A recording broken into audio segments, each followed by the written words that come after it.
NAB team کی جانب سے توشہ نئے ریفرنس میں بانی پی ٹی آئی اور بشرا بی بی کی گرفتاری کا امکان ہے۔ ڈیپٹی ڈائریکٹر محسن ہارون کی سربراہی میں نیب ٹیم اڈیالہ جیل پہنچ گئی ہے۔ اسسٹنٹ ڈائریکٹر نعیم اللہ کی سربراہی میں دوسری نیب ٹیم بھی اڈیالہ جیل پہنچ چکی ہے۔ احمد بھٹی راولپنڈی سے ہمارے ساتھ موجود ہیں۔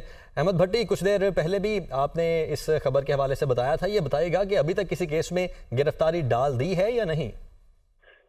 جی، بانی پی ٹی آئی اور ان کی اہلیہ بشرا بی بی کی عدت کیس میں سزا ختم ہونے کے بعد بھی رہائی نہ ہونے کا امکان ہے۔ ان کے خلاف توشہ خانہ کا ایک اور کیس تیار ہے اور نیب ٹیم بانی پی ٹی آئی اور بشرا بی بی کے نئے کیس کے حوالے سے اڈیالہ جیل پہنچ چکی ہے اور ممکنہ طور پر ان کی گرفتاری ڈالی جائے گی۔